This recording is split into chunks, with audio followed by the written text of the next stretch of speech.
My name is Marcus Webb.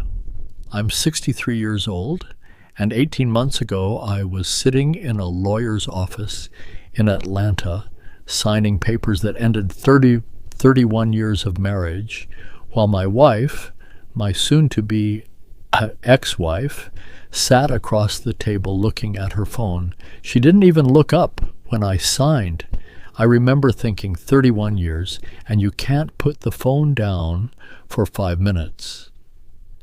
That's when I knew I had made the right decision. Not when I found out about the money, not when my daughter stopped returning my calls, not even when I heard she was already seeing someone else before the ink was dry. It was that moment in that office, watching her scroll through whatever was more important than the end of our life together. That was the moment I decided I was done shrinking. I want to tell you something before I go any further. I am not here to make my ex-wife look like a villain. Life is more complicated than that. But I am going to tell you the truth, because the truth is the only thing I have left that nobody can take from me.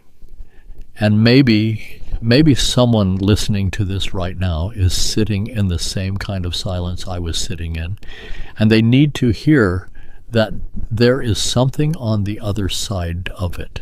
So let me start at the beginning. Her name is Renee. We met in 1992 at a company picnic in Savannah. She was wearing a yellow dress and laughing at something her coworker said, and I thought, that's the most alive person I've ever seen. I was 32, she was 28. We got married 11 months later in her mother's backyard, and for a long time, a genuinely long time, it was good. We built something. I was a senior accountant at a logistics firm. She ran her own event planning business out of our house for the first few years, then rented a small office on Peachtree, then expanded. She was talented. She had a gift for making people feel like their event was the most important thing in the world. Weddings, corporate galas, charity fundraisers. Renee could walk into a venue and immediately see what it needed. I admired that about her. I still do, if I'm being honest. We had one daughter. Her name is Simone. She's 30 now. When she was little, she used to climb into my lap every Sunday morning while I read the paper and just sit there, not saying anything, just existing next to me. I used to think, if I do nothing else right in this life, I did this right. But somewhere between Simone leaving for college and me turning 60, something shifted. I didn't see it happening the way you see a storm coming. It was more like the way a house settles. Slow, quiet, almost imperceptible, until one day a door doesn't close right, and you realize the whole foundation has moved. Renee's business had grown significantly. She had 3 full-time employees, a roster of high-end corporate clients, and a reputation in Atlanta that she had genuinely earned. I was proud of her. But the business also changed her relationship with money. Not in a spending way. She was never extravagant. In a controlling way, she started keeping the business accounts completely separate, which made sense. But then the personal accounts started feeling separate too. I'd ask about a charge on the joint card and get a vague answer. I'd mention that the savings balance looked lower than I expected, and she'd say she had moved some things around for tax purposes. I'm an accountant. I should have pushed harder. I didn't. I trusted her. That was my mistake. Not the only one, but the significant one. About 4 years before the divorce, I started noticing things, small things at first. A transfer out of our joint savings account that I didn't remember authorizing. A refinancing notice on our house that I had to ask her about 3 times before she explained it. my quarterly retirement account statements showing contributions that were lower than what I remembered setting up years earlier. I told myself there were explanations. We were busy. Communication had gotten harder. She was running a business. I was working 50-hour weeks. Life gets complicated. But then 18 months before the divorce, so about 3 years ago now, I was doing our taxes.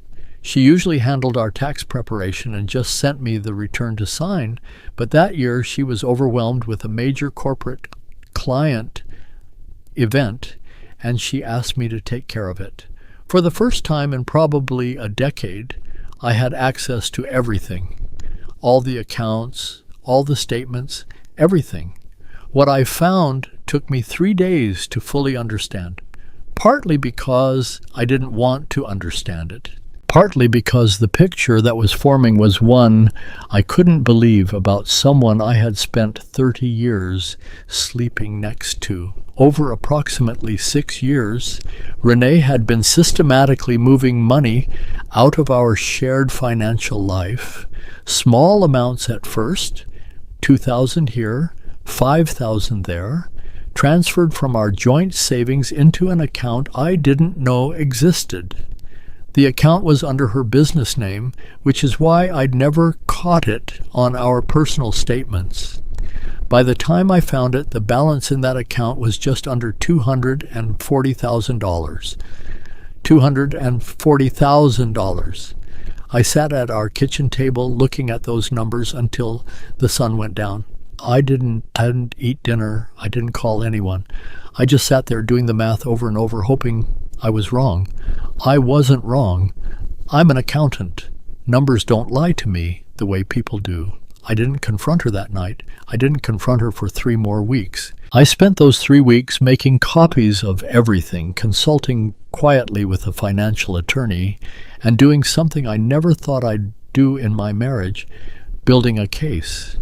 Not because I was angry, though I was, but because I understood in a way I can't fully explain that I was looking at a plan. This wasn't an impulse. This wasn't one bad decision. 6 years of consistent, methodical transfers is a plan. And a plan means she had been thinking about leaving or about having the means to leave for a very long time. When I finally sat down with her and put the documents on the table, she didn't cry. She didn't apologize. She looked at the papers for a long moment, and then she looked at me and she said, "I needed to know I'd be okay. I need to know I'd be okay." I've thought about those words almost every day since, because on one level I understand them. I understand the fear behind them. I understand that women of her generation were taught to protect themselves quietly because loudly never worked. I understand all of that. But understanding something doesn't mean accepting it. She didn't give me the chance to be someone she could trust. She just decided I wasn't and acted accordingly for 6 years without telling me. That's not a marriage. That's a contingency plan with a roommate. We separated 2 months after that conversation. Simone, when I told her what I had found, told me I was overreacting. She said her mother had explained it differently, that she had been saving money because I had always been controlling about finances. I was not controlling about finances. Renee handled 80% of our financial decisions. But Simone believed her mother, and I understood that too, even as it tore something in me that I'm still not sure has healed. The divorce took 14 months. It was not ugly, but it was not clean either. In the end, the hidden account was considered a marital asset and divided accordingly. She kept the house in Brookhaven. I kept my retirement accounts and a settlement amount that felt both fair on paper and hollow in practice. We signed the papers. She looked at her phone. That was July. By September, Simone called to tell me her mother was seeing someone. By November, she called to tell me they were engaged. In December, 5 months after our divorce was finalized, Renee married a man named Douglas, a commercial real estate developer from Buckhead, at a private venue in Highlands, North Carolina. Simone was her maid of honor. I found that out from a mutual friend, not from my daughter. When I called Simone to say I hoped she had a good time, she was quiet for a moment and then said, "He's successful, Dad. He's established. You would have liked him if you weren't so bitter." I wasn't bitter. I was 62 years old and standing in my rental apartment in Midtown Atlanta with a box of kitchen things I'd packed from a house I'd lived in for 20 years, and my daughter thought I was bitter. I was something, but bitter wasn't the right word. Tired, maybe. Tired of being the villain in a story I hadn't written. I need to pause here and tell you about a decision I made somewhere in the middle of all of this. Somewhere between finding those bank statements and signing the divorce papers. I decided I was not going to disappear into this. I've watched men my age go through divorce and become smaller. They stop eating well. They stop calling people. They sit in their grief like it's the only room in the house. I refuse to do that. I had a friend from college, a man named Robert, who had retired early and moved to Lisbon, Portugal 3 years before this all happened. We'd kept in touch, loosely, the way you do with people you genuinely like but rarely have time for. During the separation, I started calling him more. He'd tell me about his life there, the cost of living, the pace, the way the light hit the river in the morning, the cafe where he had coffee every day and was on a first-name basis with the owner. I started researching, not because I had a plan, but because I needed something to think about that wasn't a legal document or a bank statement. I looked at housing costs in Lisbon. I looked at the tax treaties between the U.S. and Portugal. I looked at the NNN program, the non-habitual resident tax status, and what it would mean for my pension and Social Security. I'm an accountant. Research is how I feel safe. By the time the divorce was finalized, I had made a decision. My firm had been offering an early retirement package to senior staff over 60 for the past year, and I had declined it twice. I accepted it in August. I gave notice on my Midtown apartment. I put most of my furniture in storage, shipped 2 boxes and 4 suitcases to Lisbon, and on October 9th I boarded a flight at Hartsfield-Jackson and watched Atlanta disappear under the clouds.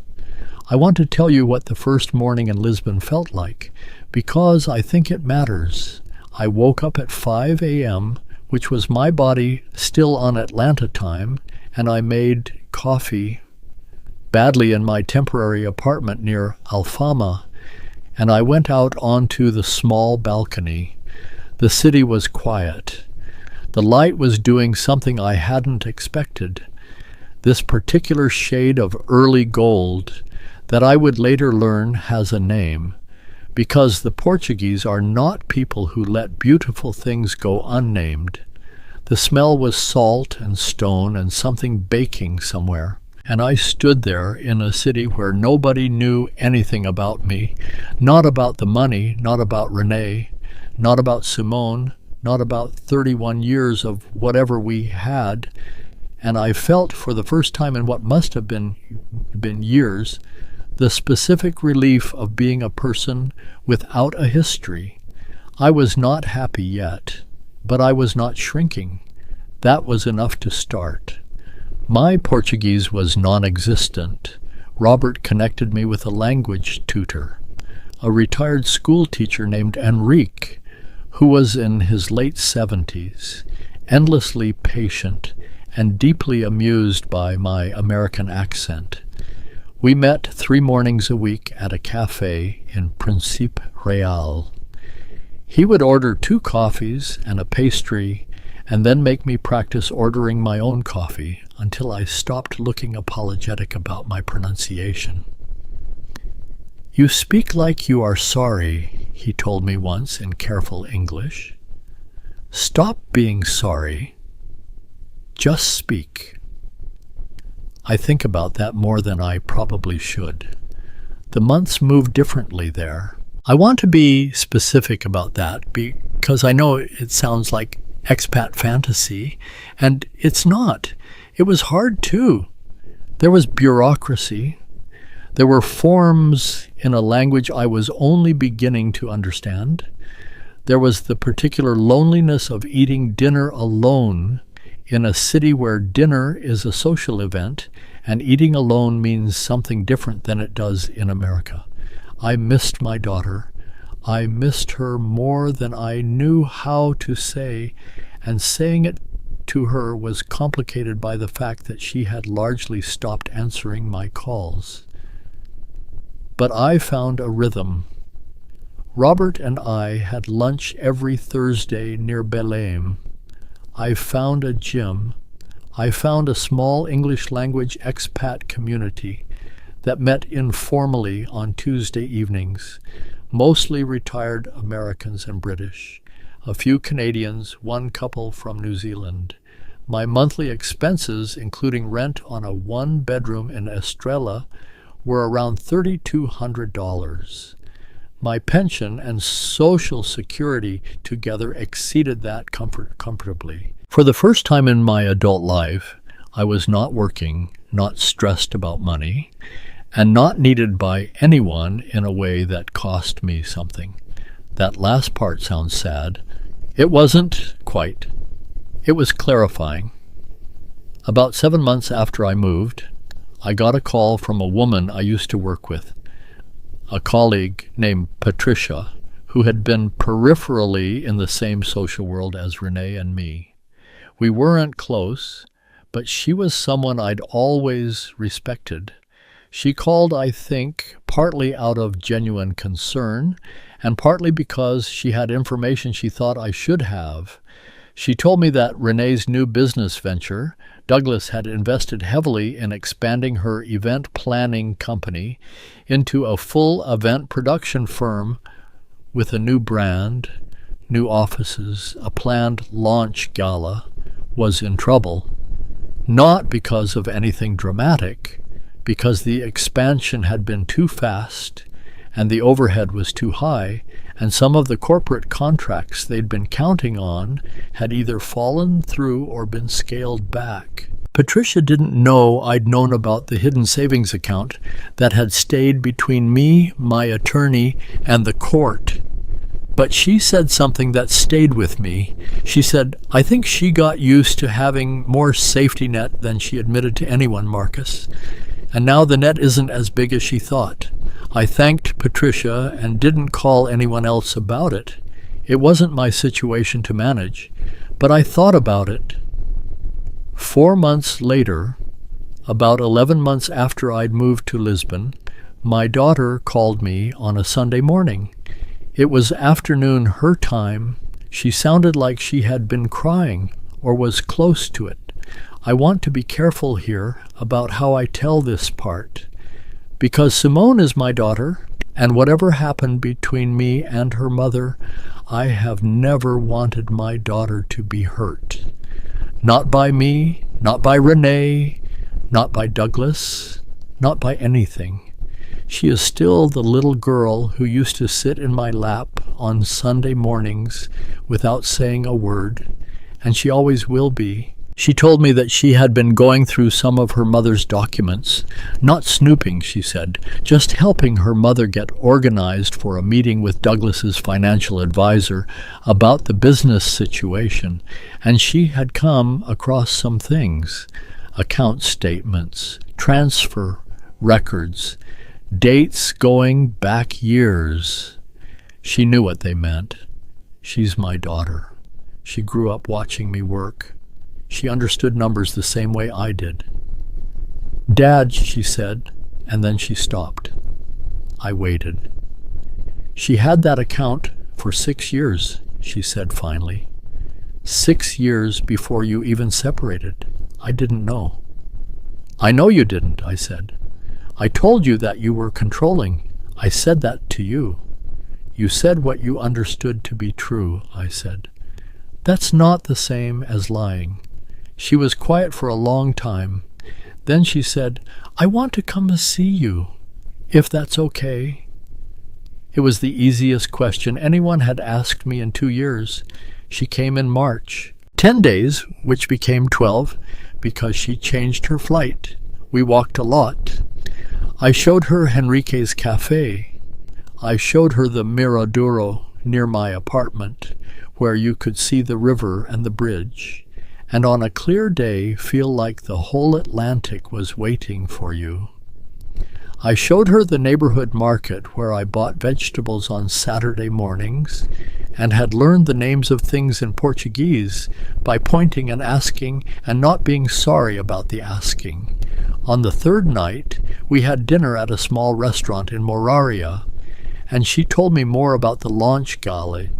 Douglas had organized it as an introduction of the new company, the expanded brand, to Atlanta's corporate and social world.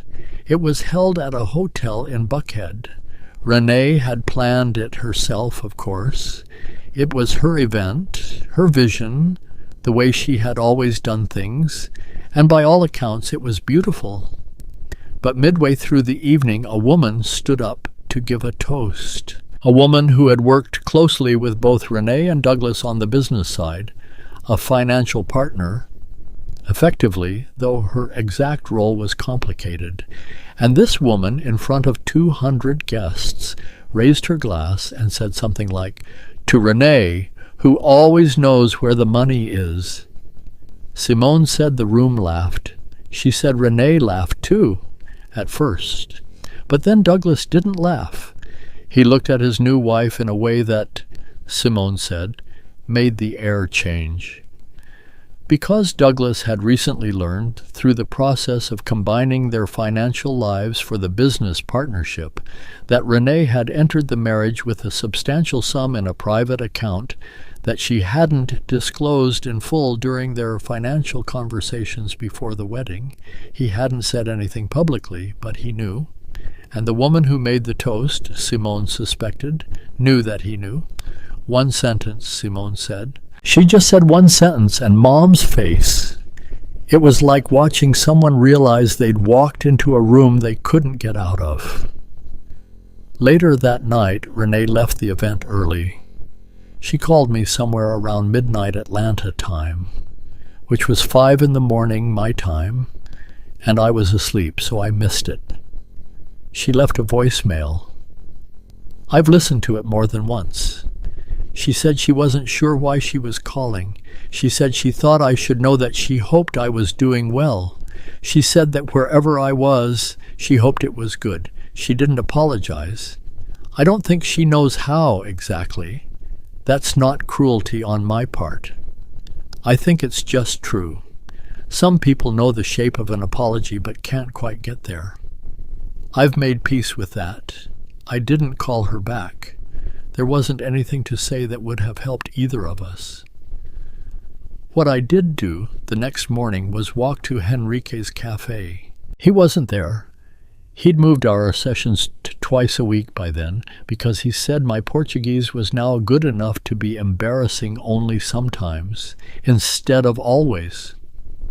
But I ordered my own coffee, in Portuguese, without looking apologetic. I sat at the corner table and watched the street come to life in the particular way it does in that city, slow and warm and absolutely indifferent to everything that isn't right in front of it.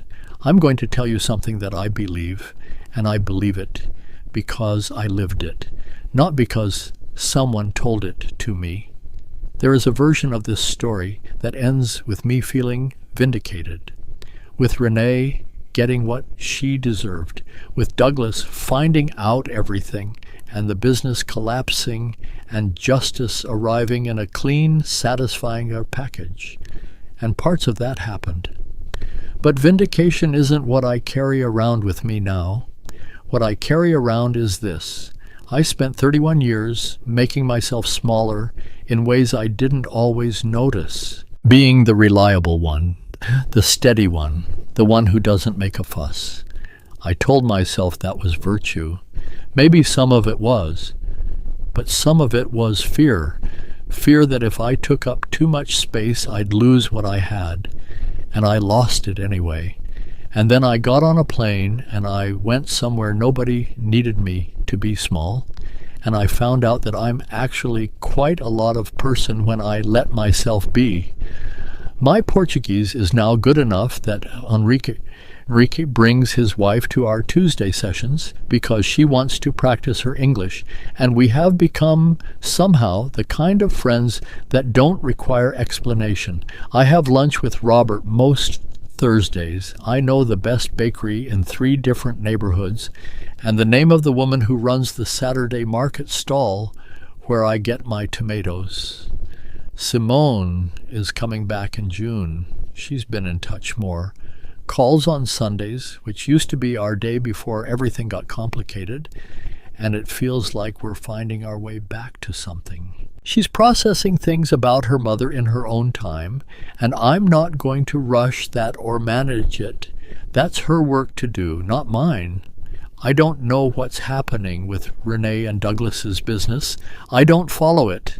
It's not my story anymore. But I do think about that woman at the gala. One sentence.